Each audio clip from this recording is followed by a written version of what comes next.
할렐루야, 주님을 찬양합니다. 오늘도 예배 자리에 나오신 우리 성도님들 축복합니다. 이 시간 마음 다해서 하나님을 찬양할 때 하나님께서 우리 가운데 거하시고 은혜 베풀어 주셨습니다. 아버지 날 붙들어 주옵소서, 주 품 안에 쉬게 하옵소서. 찬양하겠습니다.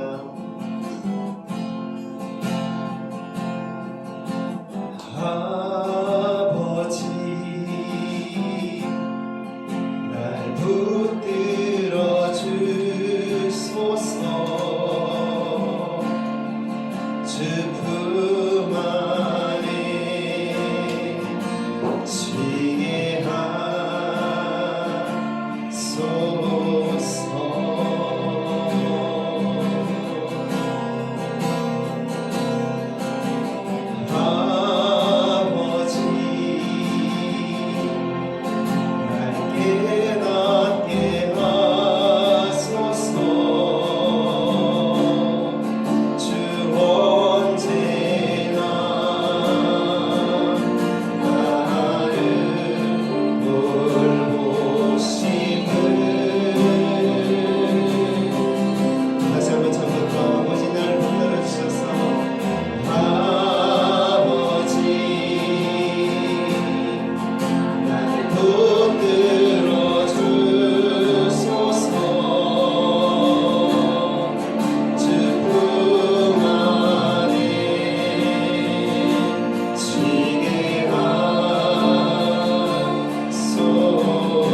하나님 앞에 나왔습니다. 이 시간 나의 죄를 사해 주시고 나의 예배를 받아 주시옵소서. 우리 함께 예배를 위해서 기도하겠습니다.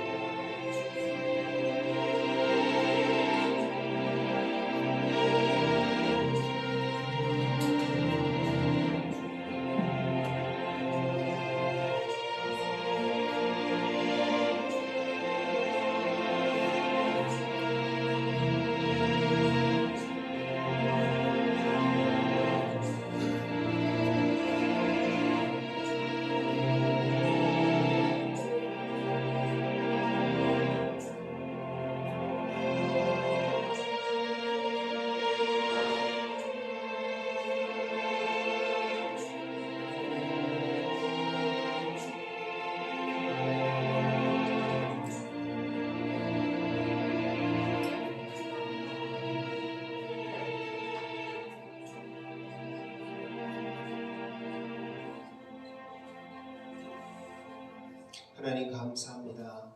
때를 따라서 더 날씨를 시원케 해주셔서 오늘부터는 에어컨도 안 켜고 또 이렇게 하나님 앞에 나와서 예배드릴 수 있도록 우리 은혜를 베푸셔서 감사합니다.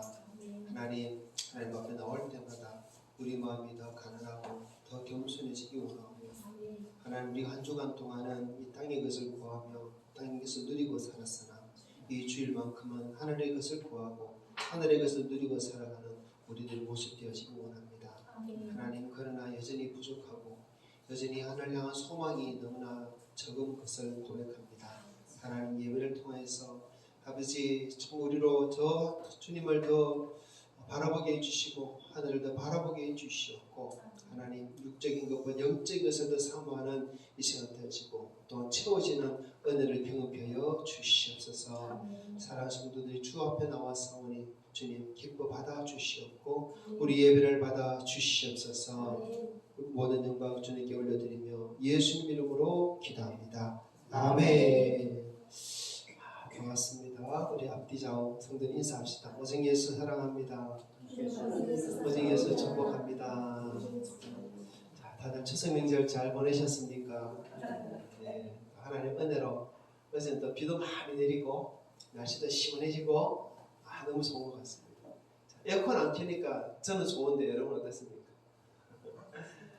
조금 있으면 이제 추울 거 걱정이 될 것 같은데 그래도 하루하루 하나님 주시는 모든 것을 감사하고 기뻐하고 그랬으면 좋겠습니다.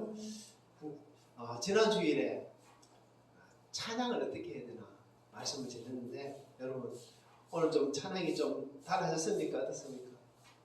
찬양이 바뀌면 예배가 바뀌고 삶이 바뀌고 찬양이 바뀌면 하나님 은혜가 더 충만할 줄 믿습니다.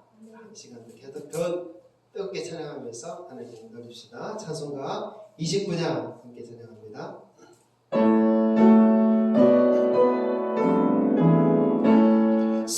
성도여 다 함께 할렐루야 아멘. 주 찬양하여라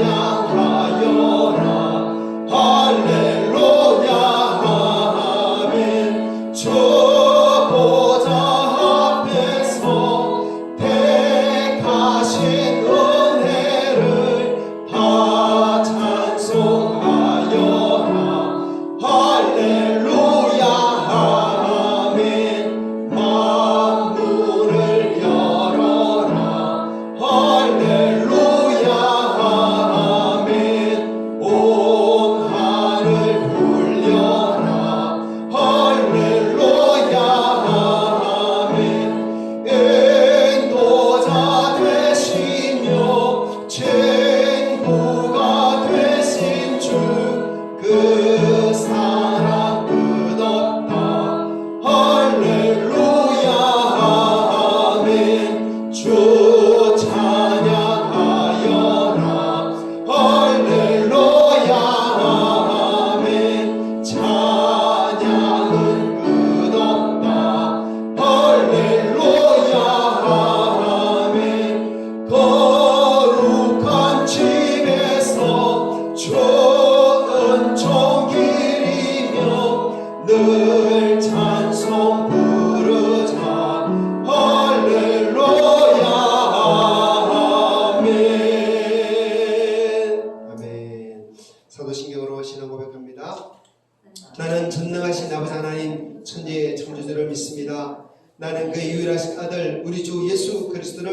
하셨습니다. 그는 성령으로 잉태되어 동정녀 마리아에게서 나시고 본디오 빌라도에게 권한을 받아 십자가에 못 박혀 죽으시고 장사된 지 사흘 만에 죽은 자 가운데서 다시 살아나셨으며 하늘에 오르시어 전능하신 아버지 하나님 우편에 앉아 계시다가 거기로부터 살아있는 자와 죽은 자를 심판하러 오십니다.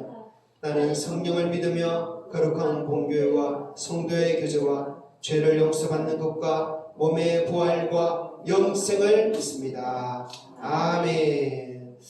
교동문 함께 하나님 말씀 교독하겠습니다. 자, 교동문 18편, 오늘은 10편 31편 말씀입니다. 함께 말씀 큰 목소리로 교독합니다. 여호와여, 내가 주께 피하오니 나를 영원히 부끄럽게 하지 마시고 주의 공의로 나를 건지소서. 내게 귀를 기울여 속기를 건지시고 내게 견고한 바위와 구원하는 산성이 되소서. 주는 나의 반석과 산성이시니 그러므로 주의 이름을 생각하셔서 나를 인도하시고 지도하소서. 그들이 나를 위하여 은밀히 지신 구름에서 빼내소서. 주는 나의 산성이시니라. 내가 나의 영을 주의 손에 부탁하나이다. 진리 하나님 여호와여, 나를 속량하셨나이다. 내가 허탄한 곳을 숭상하는 자들을 미워하고 여호와를 의지하나이다. 내가 주의 인자하심을 기뻐하며 즐거워할 것은 주께서 나의 고난을 보시고 환난 중에 있는 내 영혼을 아셨으며 나를 본 주의 중에 가지 않으셨고 내 발을 늘 곳에 세우셨습니다. 아멘. 이 시간 정춘배 장로님 주보가 잘못됐죠? 네. 정춘배 장로님 기도해 주십시오.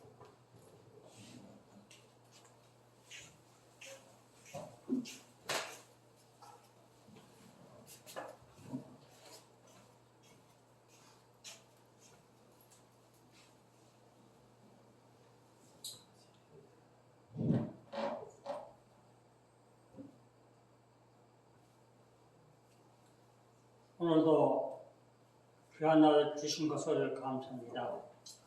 하나님께서 한 주일 동안도 저희들을 보살펴 주시고 사랑해 주시고 인도해 주신 주님 진실도 감사를 드립니다. 이렇게 감은 날에 정말로 하나님께서 담비를 주신 것을 감사합니다. 저는 이 비로소 우리 살아가는데 부족함이 없는 우리 농민들 불쌍히 보시는 이 하나님 감사합니다. 더 감사함으로 살아갈 수 있는 저희들 되게 도와주시옵소서.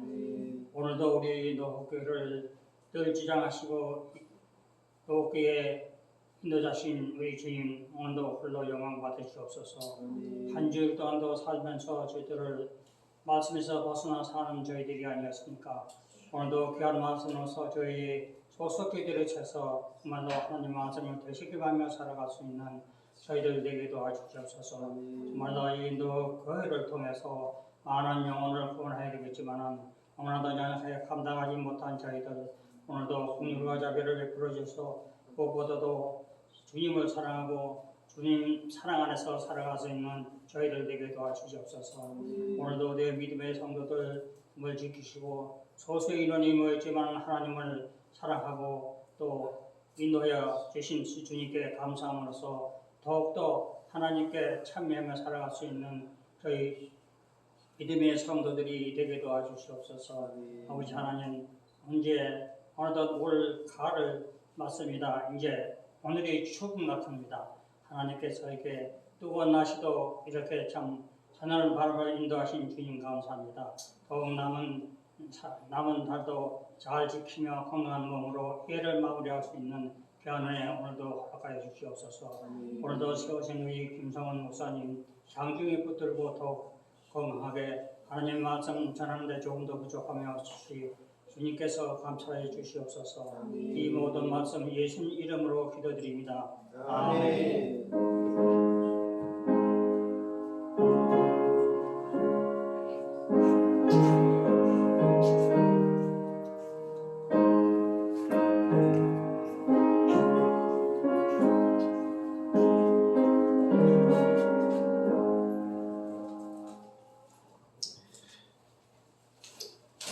초보에 실수가 있어서 죄송합니다. 순간 구석구석 실수가 많습니다. 하지만 용서해 주시고 다 받아주시기 부탁드립니다. 찬송가 321장 찬송드리면서 하나님 앞에 예물을 올려드립니다.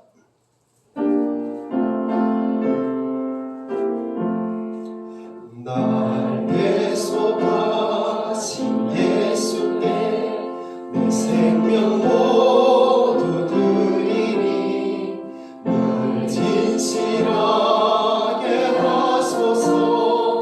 내 구주 예수여 나 우주 위에 살리라. 내 기쁨 한량 없으니 내 갈 길 인도하소서.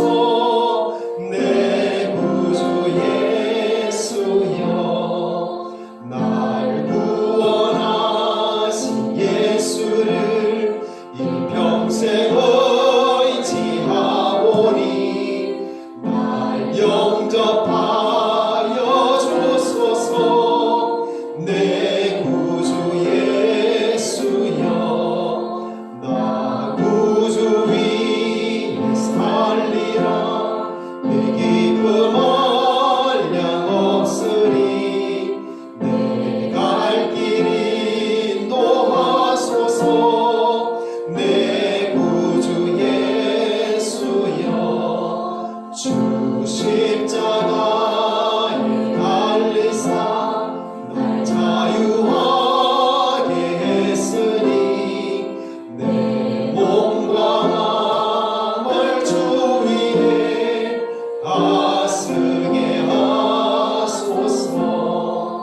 나 구주 위에 살리라. 내 기쁨 한량 없으니 내 갈 길 인도하소서. 내 구주 예수여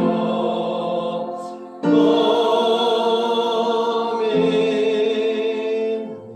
감사 제목 함께 고백하며 올려드립니다. 살아가는 모든 순간이 다 하나님의 은혜임을 고백하며 감사드립니다. 아멘.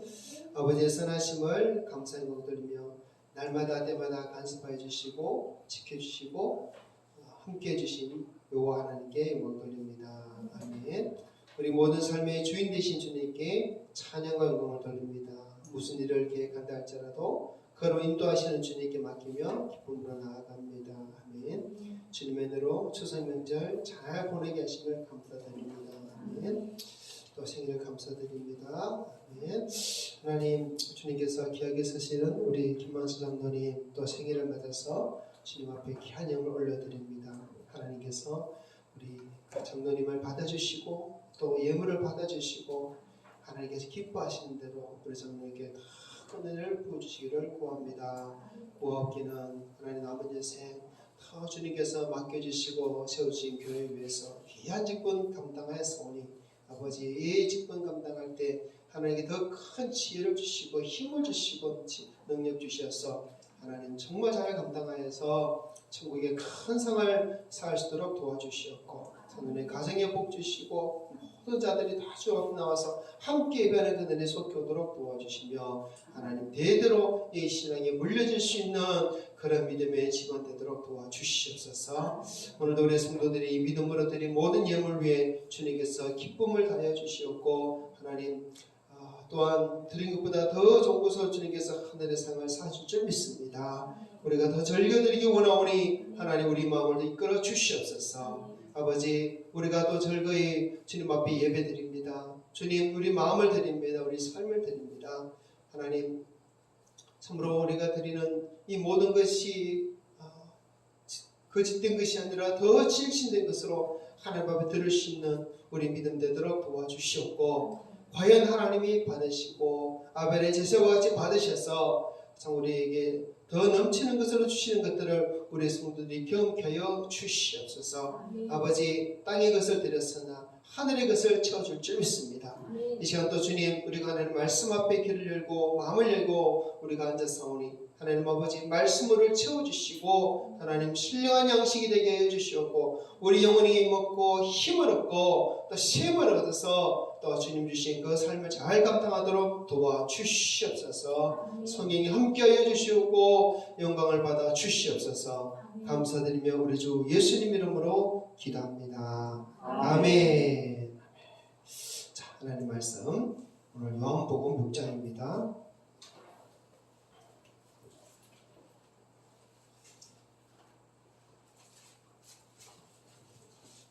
자, 요한복음 6장 1절부터 13절 말씀 우리 큰 목소리로 다 함께 읽어보겠습니다. 시작. 그 후에 예수께서 디베라의 갈릴리 바다 건너편으로 가시매 큰 무리가 따르니 이는 병자들에게 행하시는 표적을 보았음이라. 예수께서 산에 오르사 제자들과 함께 거기 앉으시니 마침 유대인의 명절인 유월절이 가까운지라. 예수께서 눈을 들어 큰 무리가 자기에게로 오는 것을 보시고 빌립에게 이르시되 우리가 어디서 떡을 사서 이 사람들을 먹이겠느냐 하시니 이렇게 말씀하시면 친히 어떻게 하실지를 아시고 빌립을 시험하고자 하심이라. 빌립이 대답하되 각 사람으로 조금씩 받게 할지라도 200데나리온의 떡이 부족하리이다. 제자 중 하나 곧 시몬 베드로의 형제 안드레가 예수께 여쭤오되 여기 한 아이가 있어 보리떡 5개와 물고기 2마리를 가지고 있나이다. 그러나 그것이 이 많은 사람에게 얼마나 되겠사옵나이까. 예수께서 이르시되 이 사람들로 함께하라 하시니 그곳에 잔디가 많은지라. 사람들이 앉으니 수가 5,000명쯤 되더라. 예수께서 떡을 가져 축사하신 후에 앉아있는 자들에게 나눠주시고 물고기도 그렇게 그들의 원대로 주시니라. 그들이 배부른 후에 예수께서 제자들에게 이르시되 남은 조각을 거두고 버리는 것이 없게 하라 하시므로 이에 그들이 보리떡 5개로 먹고 남은 조각이 12바구니에 찼더라. 아멘. 자, 지난 4주 동안 우리 신앙생활에 필요한 주제에 대해서 나눴고요. 오늘부터 다시 요한복음 들어가겠습니다. 오늘 요한복음 6장인데요. 오병이어 기적에 대한 말씀을 읽었습니다. 교회 웬만큼 다니신 분들은 이 오병이어의 기적의 사건 너무나 잘 아는 사건일 것입니다. 성경도 많이 읽어봤을 거고 설교도 많이 들어봤을 것인데, 한 아이의 작은 도시락 보리떡 5개와 물고기 2마리로 5,000명이 먹고 남았다는 이야기죠. 근데 그 5,000명도 남자만 5,000명이다 그랬으니까 남녀노소 다 세면 적어도 최소한 1만 명 이상의 사람이 보리떡 5개와 물고기 2마리로 배불리 먹었다라는 놀라운 사건입니다. 이런 기적을 주님이 행하셨어요. 예수님은 이런 놀라운 기적뿐만 아니라 더 큰 일도 이루시는 분인 줄 믿습니다. 자, 그런데 오늘 말씀 보니까 이런 기적은요, 그냥 일어나는 게 절대 아닙니다. 이 기적이, 이 놀라운 일이 일어나기 위해서는 조건이 필요해요. 어떤 조건이냐면 바로 헌신과 순종의 조건이 필요하다는 것을 말씀 통해서 볼 수 있습니다. 예수를 믿는 자들, 예수를 따르는 자들의 헌신이 있고 순종이 있을 때 이런 기적이 일어나는 거예요. 그리고 그들이 이 사건에 대해 증거했기 때문에 이 사건이 성경에 기록되고 오늘날 우리도 이 사건을 보면서 하나님께 영광 돌릴 수 있는 것입니다. 하나님은요, 하나님의 일을 나타내실 때 그 모든 일을 하시기 전에 먼저 말씀부터 하시는 분이에요. 먼저 말씀하시고 그 말씀대로 되게 하십니다. 먼저 말씀하시고 그 말씀을 듣는 자들이 말씀에 대해서 순종하고 헌신하고 증거할 때 하나님의 일이 이루어집니다. 오늘 말씀을 읽어봐도 그래요. 예수님께서 말씀하셨고 그 말씀에 대해서 말씀을 받은 사람이 어떻게 반응했느냐, 어떻게 행동했느냐 통해서 기적이 일어났습니다. 오늘 말씀 보면 500여 기적이 일어날 때 예수님께서 제자들에게 3번 말씀하신 것을 볼 수 있습니다. 3번. 이 3번 말씀하셨고 3번 말씀하신 것에 대해서 제자들이 어떻게 했느냐, 이것에 대해서 구체적으로 나오거든요. 한번 볼까요? 첫 번째 말씀은 5절입니다. 읽어봅시다. 예수께서 눈을 들어 큰 무리가 자기에게로 오는 것을 보시고 빌립에게 이르시되 우리가 어디서 떡을 싸서 이 사람들을 먹이겠느냐 하시니. 자, 예수님 첫 번째 하신 말씀은 우리가 어디서 떡을 사서 이 사람들을 먹이겠느냐 이 말씀하셨어요. 또 두 번째 말씀 무엇일까요? 10절입니다. 시작. 예수께서 이르시되 이 사람들로 함께하라 하시니 그곳에 잔디가 많은지라 사람들이 앉으니 수가 5,000명쯤 되더라. 아멘. 자, 두 번째는 이 사람들로 함께하라 그러셨어요. 자, 세 번째 말씀 12절 시작. 그들이 배부른 후에 예수께서 제자들에게 이르시되 남은 조각을 거두고 버리는 것이 없게 하라 하시므로. 자, 예수 어떤 말씀하셨죠? 남은 조각을 거두고 버리는 것이 없게 하라 이렇게 말씀하셨어요. 이렇게 예수님께서 말씀하셨는데 그 말씀을 대하는 그 말씀을 받은 제자들이 어떤 모습을 어떤 태도를 취했느냐 그 태도에 따라서 기적이 일어나든지 안 일어나든지 결정되는 것입니다. 그런데 이 모든 기적이 시작은 무엇으로 시작하느냐? 말씀으로 시작해요. 말씀.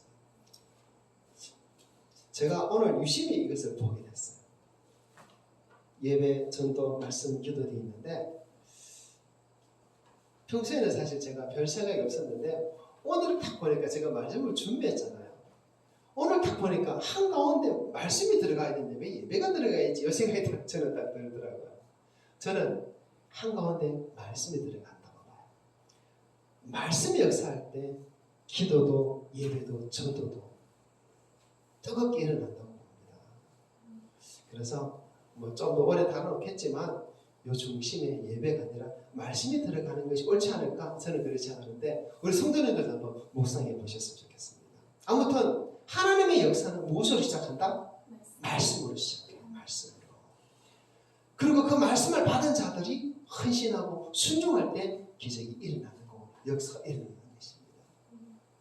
자, 이것을 하나씩 자세히 살펴보면서 오늘 우리에게 주신 말씀을 깨닫는 시간 되기를 바랍니다. 자, 첫 번째 예수님 말씀 무엇입니까? 우리가 떡을 사서 이 사람들을 먹이겠느냐. 자, 5절에 나오죠? 5절 한번. 자, 예수님 어떻게 말씀하셨습니까? 우리가 어디서 떡을 사서 이 사람들을 먹이겠느냐. 이렇게 예수님 말씀하셨어요. 이 말씀의 뜻은 무엇입니까? 바로 헌신의 떡이 필요하다는 것이에요. 헌신의 떡이 필요하다. 헌신의 신앙이 필요하다는 것입니다. 지금 예수님을 만나러 온 사람들이 굉장히 많습니다. 굉장히 많아요. 예수님의 말씀을 듣고 싶어서 왔습니다. 예수님을 보고 싶어서 왔습니다. 예수님이 행하시는 기적을 또 보고 싶어서 왔습니다. 그러기 예수님을 따라서 빈들까지 왔어요. 빈들. 아무것도 없는 빈들까지. 예수님이 그곳에 계시기 때문에 왔단 말입니다. 예수님은 그들에게 많은 말씀으로 하나님 나라 복음을 가르쳤습니다. 자, 누가복음에 보면요. 그때 그 시간이 날이 저물어 갔더라고요. 자, 누가복음 9장 12절 읽어볼까요? 날이 저물어 가면 12사도가 나와 역정하되 무리를 보내어 두루 마을과 촌으로 가서 요하며 먹을 것을 얻게 하셨어. 우리가 있는 여기는 빈들이다. 아멘. 자, 이 무리들이 이 빈들에 예수님을 만나러 왔는데 예수님 말씀을 듣다 보니까 이 날이 저물어 가는 거예요. 근데 예수님께서 제자들에게 어떤 말씀하셨습니까? 우리가 어디서 떡을 사서 이 사람들을 먹이겠느냐라고 말씀하십니다. 예수님은 자기를 찾아온 그 사람들에게 하나님의 나라, 이 복음, 생명의 양식, 영혼의 양식을 먹이셨습니다. 하지만 이 땅에 있는 양식, 육신을 위한 양식도 예수님은 관심을 가지시는 분이에요. 그래서 그들이 배가 고파 있는 것을 아시고 그들에게 양식이 필요한 것을 아시고 그 양식도 주고 싶어 하시는 분이십니다. 그래서 제자들에게 어디서 떡을 사서 이들을 먹이겠냐 하시는 겁니다.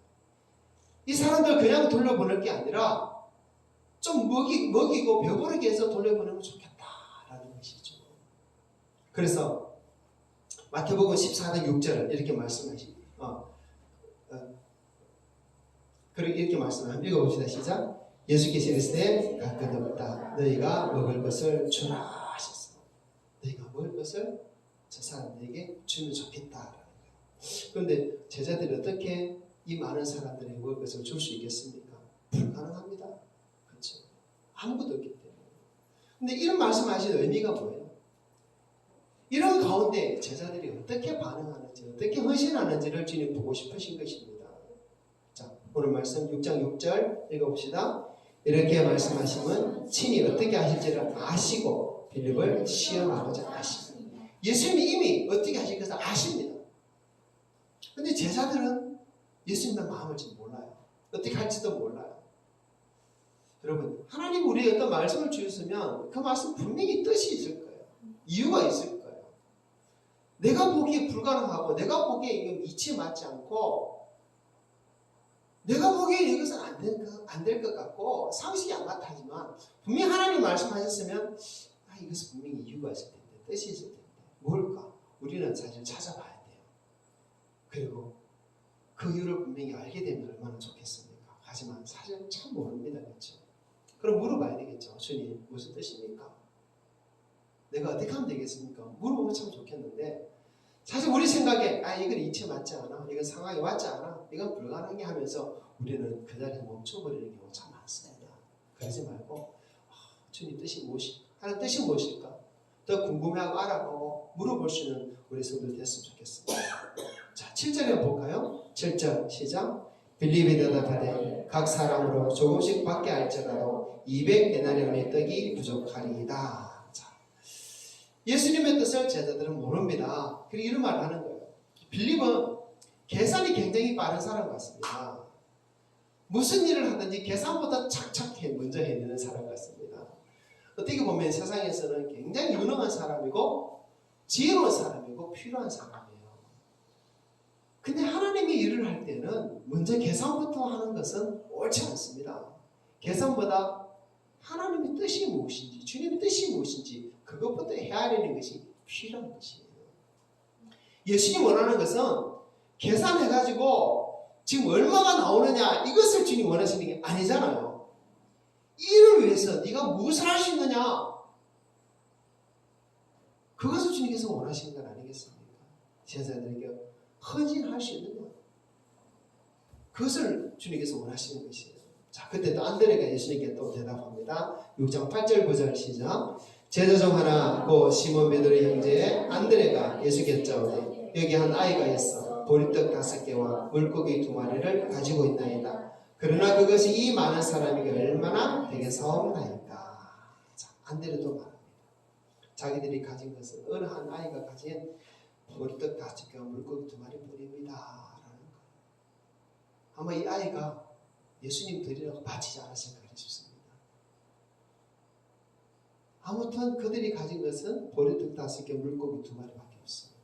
그렇기 때문에 이것 가지고 어떻게 이 수많은 사람을 먹일 수 있겠습니까? 불가능합니다. 빌립은 계산이 빠른 사람입니다. 또 안드레는 너무나 현실적인 사람입니다. 세상을 살아가기에는 필요한 사람들이에요. 지혜로운 사람들이에요. 그렇지 않습니까? 무슨 일을 하기 전에 그 일을 하기 위해서 필요한 것도 계산도 해보고 또 그것이 어떻게 이루어질지도 생각해보고 그래서 앞뒤가 딱딱 맞아야 일을 하지 아무 생각 없이 계산 없이 그렇게 일만 하다가는 낭패지 않습니까? 그러나 지금은 주님께서 하신 말씀에는 계산부터 생각하면 안 되고 현실적인 것부터 생각하면 안 되는 것이에요. 주님은 이미 어떻게 하실지를 다 알고 계셨습니다. 그러면서 제자들에게 물어보신 거잖아요. 그렇죠? 그런데 이 안드레가 예수님께 예수님 우리가 가진 것은 보리떡 5개와 물고기 2마리밖에 없습니다. 이렇게 말씀했어요. 근데 예수님은 그 아이가 드린 그 작은 보리떡 5개와 물고기 2마리 그것을 가지고 기적을 일으키신 분입니다. 그 아이가 드린 오병이어가 바로 그 작은 헌신이 그 작은 예물이 바로 기적을 일으키는 출발이 된 것이에요. 사실 그 작은 것이 그 많은 사람들에게 얼마나 되겠습니까? 그렇지 않습니까? 옛말에 콩 한 조각도 나눠 먹는다 그런 소리 있지만 사실 쉽지 않습니다. 한두 사람이면 모르지, 두세 사람은 모르지만 지금 이거 5천 명이 넘는데 그렇죠. 그래서 아무도 안 된다, 못한다 이렇게 말하지만 하지만 주님은 이 작은 헌신을 이용하시는 분이세요. 이 작은 헌신을 통해서 기적을 이루시는 분이십니다. 아무리 작은 것이라도 온전히 주님께 드려지기만 한다면 주님은 그것을 사용하시고 기적을 일으키시는 그 일을 시작하시는 분이 있습니다. 자, 그래서 이 작은 이 아이가 보리떡 5개 물고기 2마리를 들였을 때 그것을 통해서 수많은 사람들이 먹는 그런 역사가 일어났죠. 500의 기적이 일어났습니다. 자, 여기서 우리가 볼 수 있는 우리 예수 믿는 자가 가져야 할 첫 번째 신앙이 무엇입니까? 바로 헌신이라는 신입니다. 헌신입니다. 성경에는 작은 헌신을 통해서 큰 역사를 이룬 이야기가 많이 있어요.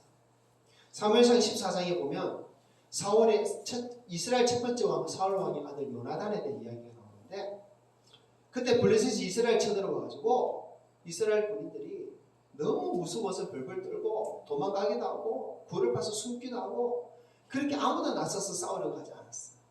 그때 요나단은 저 할례받지 않은 저를 블레셋 사람들 분명히 하나님 우리가 고쳐주실 거야, 그 믿음 가지고 자기 병기든 소년 한 사람 데리고 야 우리 둘이서 그냥 가서 올라가서 전쟁을 시작하자 하는 거예요. 그래 올라가서 싸움을 시작했어요. 그랬더니 요나단과 병기든 사람 앞에서 블레셋 사람들 얼마나 만만하게 보겠습니까? 만만하게 봤다가 10여 명이 그냥 그 자리에서 꼬꾸라지는 겁니다. 그런데 저 멀리서 사울과 그 이스라엘 백성들이 보고 있으니까 블레셋 군인들이 휙휙휙 나가빠지는 걸 보고는 야, 하나님이 도와주시는 겁니다. 우리가 이길 수 있구나 힘을 얻어가지고 그렇게 블레셋 군인들을 덤벼들어서 큰 승리를 이뤘어요. 그 큰 승리 무엇을 시작했습니까? 요나단과 병기든 자 그 두 사람의 작은 헌신, 사실은 택도 없는 것입니다. 그렇지 않습니까? 그 수많은 블레셋 군인들 앞에서 이 두 사람이 그 나아가봐야 파리 목숨일 수밖에 없어요. 하지만 그들 믿음이 있었습니다. 그리고 하나님께 드려진 헌신이 있었어요. 여러분, 믿음은 헌신을 통해 시작합니다. 헌신이 있을 때 역사가 일어납니다. 우리가 하자 이 작은 헌신 하나님께서 받으시는 것입니다. 어떤 교회가 새로운 건물을 필요로 하게 됐어요. 건축을 하자는 것은 모든 교인이 마음이 하나가 되었습니다. 그런데 구체적으로 어떻게 해야 될지, 어떻게 지을지, 재정을 어떨지 하나도 논의가 안 되는 거예요. 그래서 목사님 우리 기도합시다. 그래서 기도를 모였어요. 교인들이 저녁에 모여서 기도를 하는데 한 여집사님이 아이를 5살짜리 아이를 데리고 왔어요. 그 아이를 어떻게 맞을 데 없어서 데리고 왔는지, 그리고 기도회를 하고 집에 돌아간다. 이 5살짜리 아이가 엄마한테 묻는 거예요. 기도한 것에 대해서 건축에 대해서 꼬치꼬치 묻는 거예요. 그래서 대답해 줬어요. 그 다음날 아침에 이 아이가 없어졌어요. 엄마가 깜짝 놀래 아이를 찾아봤는데 아이가 조금 떨어진 교회가 있는 겁니다. 근데 아이가 자기가 갖고 노는 장난감 손수레에다가 어디서 났는지 모르지만 벽돌 2장을 딱 실어가지고 교회를 가져왔어요. 그리고 목사님한테 이야기하는 겁니다. 목사님 눈물을 툭툭 흘리면서 그 아이의 이야기를 듣는 거예요. 목사님, 교회 건축하는데 이 벽돌 2장이지만 이건 드리니까 이거 사용해 주세요라는 거예요.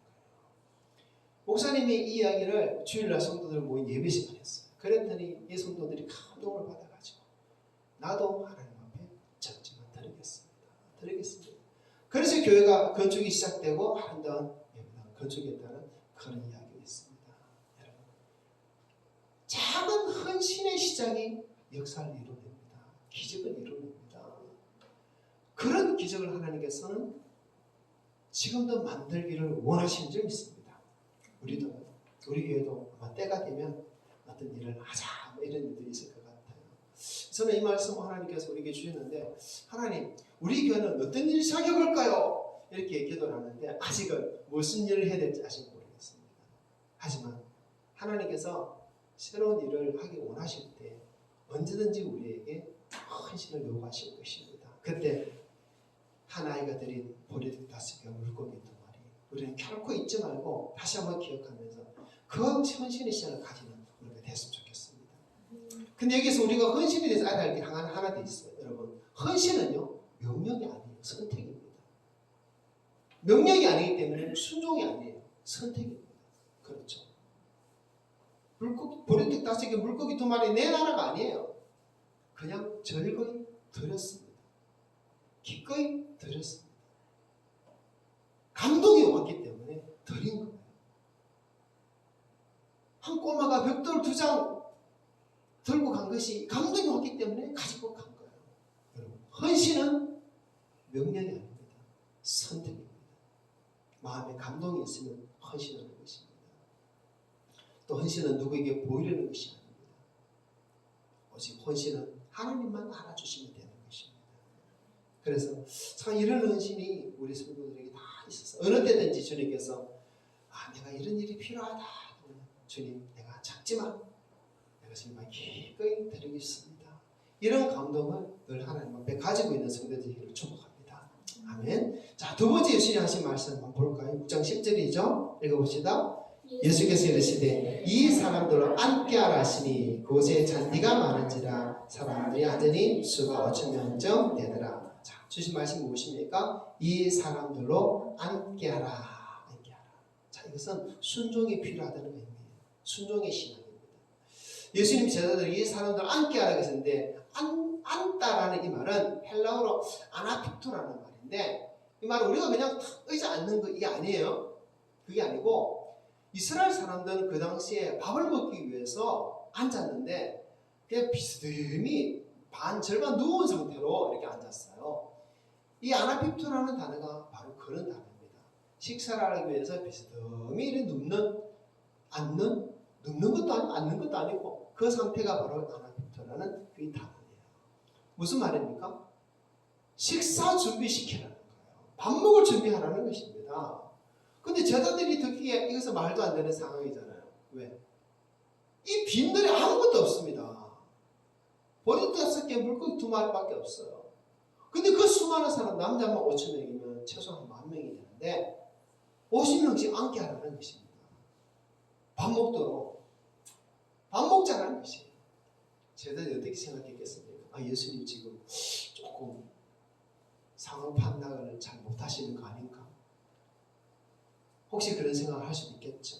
그런데 제자들은요, 아무 말도 안 하고 그에 따라 그 말씀을 순종했습니다. 사람들을 앉게 했습니다. 밥 먹을 준비를 하게 했습니다. 자, 누가복음 9장 14절 15절 읽어봅시다. 이는 남자가 한 5,000명쯤 되밀더라. 제자들에게 이르시되 때를 지어 한 50명씩 앉히라 하시니 제자들이 이렇게 하여 다 앉히는. 제자들은 그냥 예수님 말씀하시니까 알겠습니다. 순종해서 다 앉혔어요. 밥 먹을 준비를 시킵니다. 그리고 예수님께서 떡을 떼어주십니다. 기적이 일어나죠. 자, 어떻게 떡을 떼어주셨을까요? 첫 번째 50명 그룹에 가서 떡을 떼어주는데 떡이 자꾸 떼어져. 자꾸 떼어져. 사람들이 그걸 보고 얼마나 놀랐을 거예요. 와, 환호를 질렀을 것 같아요. 좀 옆에 있는 50명이 보면서 야, 어떻게 이런 일이 일어날 수 있을까? 놀라면서 자기들 차례를 기다렸겠죠. 또 옆에 가서 또 떼어주는데 또 막 넘쳐요. 또 옆에서 또 떼어줍니다. 아마 첫 번째는 제자들이 예수님 떼어주고 두 번째는 제자들이 떼어주지 않았나 이렇게 생각할 수도 있습니다. 사람들이 10,000명이 넘는데 어떻게 예수님 다 돌아가면서 떼어줬겠어요? 여기서 저기서 떡을 떼는 곳마다 기적이 일어나는 것을 그 사람들이 다 봤겠죠. 여러분, 순종하니까 기적이 일어나는 거예요. 순종하니까. 그 순종은요, 사람 머리로 이해할 수 없는 것입니다. 이해할 수 없는 일이에요. 하지만 예수님의 말씀하셨을 때 말씀 그대로만 하면 되는 것입니다. 제자들이 만약 예수님 앞에서 예수님 지금 무슨 말씀하시는 겁니까? 이 빈들이고 아무것도 없는데 밥 먹을 준비하라 하는 게 식탁 차리라는 게 숟가락 놔라는 게 말이 됩니까? 아마 한 명이라도 예수님 말씀 앞에 안 됩니다. 그랬으면 아마 이런 일들은 안 일어나지 않았나 생각할 수 있어요. 그렇겠죠. 여러분, 주님 말씀이 우리에게 명령한다면 그 명령 앞에서 항상 우리가 할 것은 무엇이다? 순종이에요. 순종밖에 없어요. 헌신은 선택이라고 그랬어요. 그러나 명령 앞에서는 항상 순종입니다. 그래서 하나님의 말씀을 잘 깨닫지 못할 때는 우리가 다 이해하기를 힘쓰고 그 말씀 앞에 우리가 스스로 깨달아서 감동을 받아서 헌신해야 되고 주님이 이렇게 해라 저렇게 해라는 말씀이 있으면 그것도 때로 이해가 안 되더라도 우리는 그냥 순종하는 것이 제일 좋습니다. 그럼 역사가 일어나는 거예요. 누가복음 5장에 예수님께서 베드로에게 어떤 말씀하셨습니까? 밤새도록 한 마리도 잡지 못한 이 어부 베드로, 베테랑 베드로에게 그 낮에 깊은 데로 가서 그물을 내려 고기를 잡아라 하니까 베드로가 어떻게 말합니까? 누가복음 5장 5절 시작. 시몬이 대답하여 이르되 선생님 우리들이 밤이 새도록 수고하였으되 잡은 것이 없지만 말씀에 의지하여 내가 그물을 내리리이다 하고 말씀에 의지했어. 그물을 내리니까 2배에 잠기도록 그물에 2배 잠기도록 그물에 물고기가 잡혔어요. 순종하면 기적이 일어납니다. 또 가나 혼인잔치에서 어떤 일이 일어났습니까? 포도주가 떨어져서 이 잔치가 이제 더 이상 계속되지 못하고 오늘 달이 아닐 뿐인데 주님께서 그 항아리들의 물을 가득가득 담으라. 그리고 그 항아리에 있는 물을 연회장에게 떠나주라 하니까 그냥 그 물이 포도주가 되어버렸어요. 순종할 때 일어나는 거 순종할 때. 그래서 우리가 가져야 할 신앙, 예수 믿는 사람이라면 가져야 할 신앙이 무엇입니까? 순종이라는 겁니다. 순종할 때 기적이 일어납니다. 헌신과 순종이 함께 손뼉을 칠 때 기적이 일어나는 거예요. 여러분, 주님께서 그냥 아무런 조건 없이 아무 이유 없이 그냥 일으키지 않습니다. 하나님은 그래서 그 말씀에 반응하는 자들을 원하세요. 그 말씀을 깨닫고 그 말씀이 무슨 의미가 깨닫기를 원하고 그 말씀 앞에 작은 것이라도 내가 할 일이 무엇일까? 하나님 일에 내가 쓰임받기를 원하는 그 사람 통해서 하나님 일하시는 거예요. 그리고 그들이 하나님 앞에 더 가까이 나아간다면 말씀하시면 이렇게 해라 저렇게 해라. 그럴 때 아무 대가 없이 묵묵히 순종한다면 기적을 경험할 줄 믿습니다. 우리도 하나님 주신 그 놀라운 기적을 경험하는 성도 우리 교회에 됐으면 좋겠습니다. 자, 세 번째 예수님 말씀이 있습니다. 6장 12절 읽어봅시다. 그들이 배부른 후에 예수께서 제자들에게 이르시되 남은 조각을 거두고 버리는 것이 없게 하라 하시므로. 자, 어떤 말씀이셨죠? 남은 조각을 거두고 버리는 것이 없게 하라. 자, 이것은 정인의 삶을 살아라는 것입니다. 하나님께서 하신 일에 대한 정인의 삶을 살아라. 정인의 신앙입니다. 예수님께서 남은 조각을 거두고 버리는 것이 없게 하라는 말씀이 무슨 말입니까? 지금 5천 명이 넘는 이 사람들이 배불리 먹고 남았다는 거예요. 보리떡 5개, 물고기 2마리가 남았습니다. 배불리 먹고도 남았다. 근데 얼마나 많이 남았습니까? 그 남은 조각을 거두니까 12광줄이 가득 찼어요. 제자들 한 명 한 명이 다 광줄이 하나씩 들고 다녔겠죠. 가득 찼어요. 12광줄이. 그럼 이 남은 조각을 예수님은 왜 거두라고 했을까요? 몇 가지 이유를 생각해 볼 수 있습니다. 그것은 이 남은 조각이 오병이의 기적이 일어났다는 것을 증거하기 때문이에요. 그렇잖아요. 다 먹고 소화시켜버리고 며칠 있으면 아무것도 남아있지 않기 때문에 그런 일이 있었는가? 이럴 수 있겠지만 그러나 분명히 남은 조각을 거두었던 그 역사가 있다면 그 역사는 사실이야. 이런 말 할 수 있겠죠? 그래서 오병이 기적이 일어났다는 것을 증거하기 위해서 조각을 거두라고 했을 것이다. 이렇게 봅니다.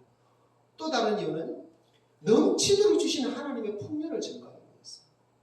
하나님은요, 배고프도록 주시는 분이 아니에요. 배부르도록 주시는 분입니다. 넘치도록 주시는 분입니다. 그렇죠? 우리에게도 주실 때 넘치게 주시고 그것이 흘러가게 주시는 분도 있습니다.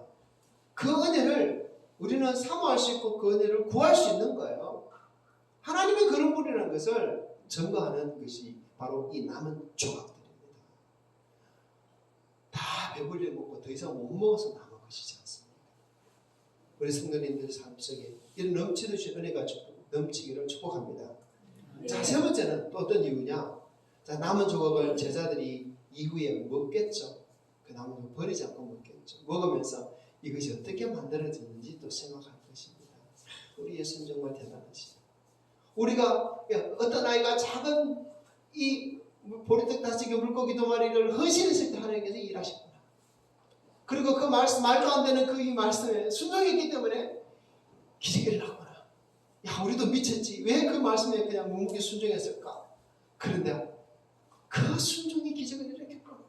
제자들이 깨닫지 않겠습니까? 그 남은 조각을 통해서. 그랬어요. 그 12광절이 남은 조각이 바로 주님의 기적이 있었다는 것을 증거하는 거예요.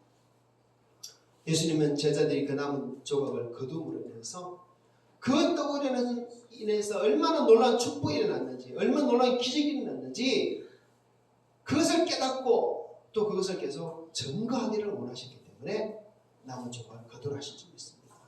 그래서 이 말씀 통해서 이 색깔 중 우리가 가져야 할 신앙이 어떤 신앙입니까? 증거하는 신앙이에요. 받은 은혜가 있으면 증거해야 됩니다. 우리가 보았던 기적이 있다면 증거해야 되는 것이에요. 여호수아 4장에 보면 여호수아가 요단강을 건널 때 있었던 일입니다. 요단강을 건너야 하는데 강물이 너무 넘치기 때문에 아무도 못 건너는 그런 상황입니다. 그때 하나님이 주신 말씀을 따라서 제사장들이 언약궤를 메고 요단강에 발을 탁 들이미니까 어떤 일이 벌어졌습니까? 요단강이 그냥 위에서 흐르던 물이 멈춰버리고 밑으로 내려가는 물은 흘러버리고 그래서 거기가 길이 되어버렸어요. 마른 땅이 되어버렸어요. 그래서 백성들이 아무런 염려 없이 어려움 없이 요단강을 건너서 가나안으로 들어갑니다. 그때 하나님께서 요단강 한가운데서 돌 12개를 치어라. 그리고 그 12돌을 너희들이 건너간 그 길간에 세워라. 왜 그렇게 하셨습니까? 그 12돌은 바로 하나님의 역사를 보여주는 증거의 돌이기 때문에 요단강이 끊어진 것을 증거하는 돌이기 때문에 12돌을 세워나가는 것입니다. 자, 여호수아 4장 6절 7절 읽어봅시다.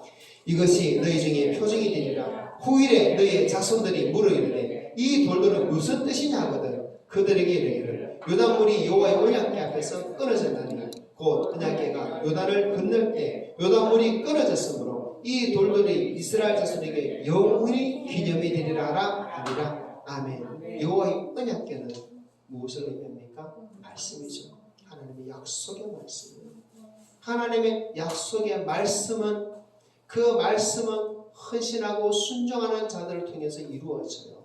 그 말씀이 있을 때 제자들은 언약궤를 메고 그 넘쳐 흐르는 넘실거리는 그 요단강에 발을 들이밀었을 때 기적이 일어났잖아요. 그래서 하나님은 그 기적을 그냥 잊어버리라는 것이 아니라 12돌을 가지고 나와서 시험을 통해서 계속 기억하고 증거하기를 원하셨습니다. 우리 믿는 자는 바로 이 증거의 신앙, 정인의 신앙을 가지고 좀 있습니다. 정인의 신앙. 우리에게 주신 모든 축복, 사실 우리가 살아가는 이 모든 삶이 바로 하나님 우리 주신 축복의 증거이지 않습니까? 내가 지금 교회 와서 예배하는 이것도 우리에게 주신 은혜의 증거입니다. 내 입술을 열어 찬송하고 있는 거 은혜의 증거인 것입니다. 내가 있으니까 변화된 여러 가지 모습을 다 은혜의 증거예요. 여러분 이런 것들을 우리가 증거할 수 있으면 좋겠습니다. 우리 입을 열 때마다 증거했으면 좋겠어요. 자, 예를 들어서 여러분 어제 비가 많이 왔습니다. 하나님이 이렇게 비를 많이 내려주셨구나 할렐루야 이러면 되는 건데 비가 많이 왔네 끝 이러버리면 증거가 안 되겠죠. 농사가 잘 됐으면 하나님이 복을 주셔서 올해 농사가 잘 됐습니다. 이러면 얼마나 또 하나님을 증거하고 영광 돌리겠습니까? 농사 잘 됐네 이 정도로 못 끝이면 안 되는 거예요. 그렇죠? 어떤 일이 잘 되어도 하나님 함께 하셔서 일이 잘 된다. 항상 하나님을 붙이시고 하나님의 영광 돌리시고 할렐루야 고백하시기 바랍니다. 그러면 무슨 일이든지 우리는 증거하는 신앙이 되는 거예요. 근데 사실 이런 증거의 신앙은요 그냥 이루어지지 않아요. 헌신의 신앙이 먼저 있어야 돼요. 순종의 신앙이 있어야 돼요. 그럴 때 증거의 신앙이 있습니다. 헌신도 없고 순종도 없는데 내 입술을 통해서 할렐루야 아멘은 나오지 않습니다. 어쩌면 우리가 우리 입술을 통해서 할렐루야 아멘 안 나오고 하나님께 모든 걸 올려드리는 이런 고백이 입술 통해 안 나온다면 나는 여전히 나의 작은 것을 하나님 앞에 드리는 헌신이 없기 때문일 수 있어요. 나는 여전히 하나님 말씀 앞에서 순종하는 그 모습이 없기 때문일 수 있어요. 그렇기 때문에 헌신과 순종이 없으면 모든 것은 나 중심으로 가요. 내가 원하는 대로 가고 내가 계획하는 대로 가고 내가 기뻐하는 대로 내 삶이 흘러갑니다. 하지만 하나님 앞에 나의 작은 것을 드리는 헌신이 늘 있고 하나님 말씀대로 살아가는 순종이 늘 있다면 우리의 삶의 중심은 늘 하나님이에요. 하나님의 은혜가 중심이고 하나님의 영광이 중심이 되어 있는 거예요. 그래서 어떤 일을 하실 때마다 하나님 함께 하셨습니다. 하나님이 복을 주셨습니다. 그러니까 할렐루야 아멘이 나올 수밖에 없는 것입니다.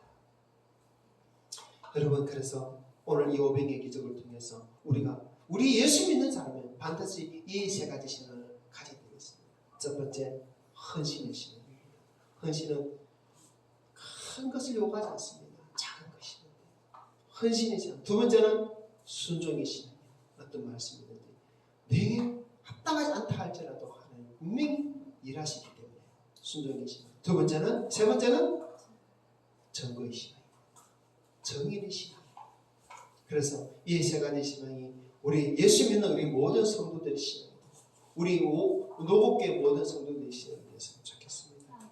자, 오병이의 기적 속에 주님께 주신 세 마디 말씀 보았어요. 첫 번째 말씀, 우리가 어디서 떡을 싸서 이 사람들을 먹이겠느냐? 헌신을 요구하시고. 두 번째 말씀, 이 사람들을 앉게 하라 명령하셨습니다. 순종을 요구하십니다. 그리고 세 번째, 남은 조각을 거두고 버리는 것이 없게 하라.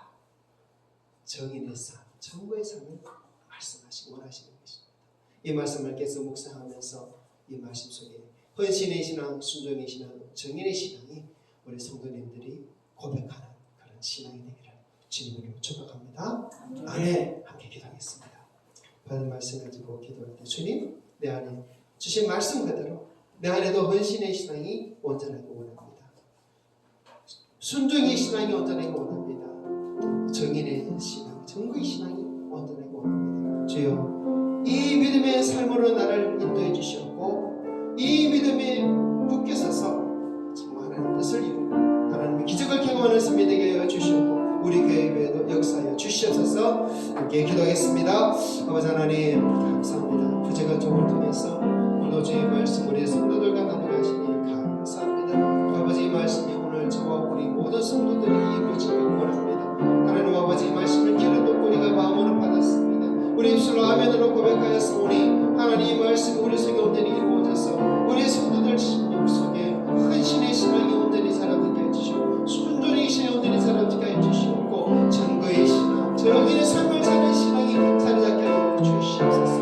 아버지 여전히 우리 헌신이 부족한 것을 보기 때문에 여전히 순종이 부족하고 아버지 하나님의 말씀을 받지만 말씀을 살지 못하는 너무나 부족한 것을 고백합니다. 그러나 주님, 우리가 다달아야 할 믿음의 그 높이가 어디인지 주님께서 가르쳐 주셨으니 하나님 참으로 그 믿음의 그 분량을 우리가 계속해서 살아가도록 도와주시고 저 높은 곳까지는 우리 모든 성도들에게 도와주옵소서. 아버지, 우리를 노국교회로 부르셨고 이곳에서 하나 되게 예배케 하시며 우리 교회를 세우게 하시는데 하나님 아버지, 우리가 또 때가 되면 우리가 하나님 우리에게 한시를 요구하실 것이고 때가 되면 우리에게 명령하실 것이고 때가 될 때 우리를 통해서 하나님께서 일하시고 기적을 일으킬 줄 믿습니다. 하나님 우리가 하나님 앞에 쓰임받기 원합니다. 하나님이 일을 하기 원합니다. 하나님 이걸 맡겨주시기 원합니다. 우리 교회가 하나님 더 큰 일을 감당하기 원합니다. 하나님 그러므로 우리가 이 시간으로 준비되게 해주셔서 언제든지 주님 원하실 때 말씀하실 때 그 일을 이루어내는 그 역사를 이루어내는 우리 성도로 교회되게 해주어 주시옵소서. 감사합니다. 주님, 하나님의 말씀은 항상 우리 삶에 가장 좋은 것을 주시기 위해 주시는 말씀인 줄 믿습니다. 아버지, 오늘도 선포된 이 말씀이 우리 성도들 심령 속에 남아있고 이 말씀이 믿음이 되어서 과연 헌신의 신앙, 순종의 신앙, 정의의 신앙을 온전히 가지는 성도가 다 되게 하여 주시옵소서. 또한 때가 되어 하나님 우리 노국교회를 통해서 하나님께서 일하시고자 할 때 하나님 그 일을 위해서 우리 모두가 헌신하고 순종하고 증거하는 성도 다 되게 도와주시옵소서. 말씀해 주셔서 감사하며 또 계속해서 우리가 말씀 가운데 은혜 가운데 붙들리기 원하오니 하나님 한 번의 말씀으로 그치지 마시고 계속 우리 속에 성령의 말씀으로 계속 역사하여 주시옵고 말씀이 계속 말씀을 더 가까이 할 수 있는 우리 삶 되도록 도와주시옵소서. 감사드리며 우리 주 예수님 이름으로 기도합니다. 아멘. 찬송가 449장입니다.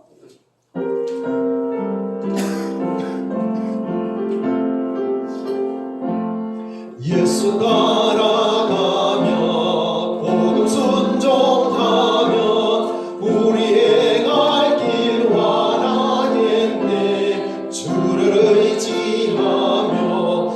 순종하는 자를 주가 늘 함께 하시리라. 의지하고 순종하는 길은 예수 안에 즐겁고 복된 길이로다. 해를 당하거나 우리 고생할 때 주가 위로해 주시겠네. 주를 의지하며 순종하는 자를 주가 위해 주시리라. 의지하고 순종하는 길은 예수 안에 즐겁고 복된 길이로다. 남의 짐을 지고 슬픔 위로하면 주가 상급을 주시겠네. 주를 의지하며 순종하는 자를 항상 복 내려 주시리라. 의지하고 순종하는 길은 예수 안에 즐겁고 복된 길이로다. 우리 받은 것을 주께 다 드리면 우리 기쁨이 넘치겠네. 주를 의지하며 순종하는 자를 은혜 풍성케 하시리라. 의지하고 순종하는 길은 예수 안에 즐겁고 복된 길이로다. 주를 힘입어서 말씀 잘 배우고 주를 모시고 살아가세. 주를 의지하며 항상 순종하면 주가 사랑해 주시리라. 의지하고 순종하는 길은 예수 안에 즐겁고 복된 길이로다. 아멘. 축복을 받습니다. 주신 말씀 따라 헌신의 신앙, 순종의 신앙, 정거의 신앙 가지기 원합니다. 주님께서 주신 큰 복을 이 땅에서뿐만 아니라 저 하늘에 가서도 누리기를 원하는 우리 모든 성도들의 심령 위에, 우리 모든 성도들의 하루하루의 삶 위에 주 예수 그리스도의 은혜와 하나님의 사랑과 성령의 교통하심이 넘치기를 간절히 축원하옵나이다. 아멘.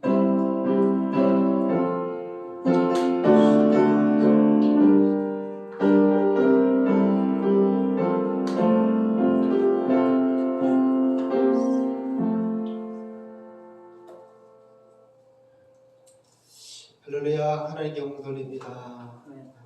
우리 앞뒤서 인사합시다. 오직 예수 헌신하고 순종하고 전가합시다. 오직 예수 헌신하고 순종하고 전가합시다. 아멘. 헌신하고 순종하고 전가합시다. 아멘.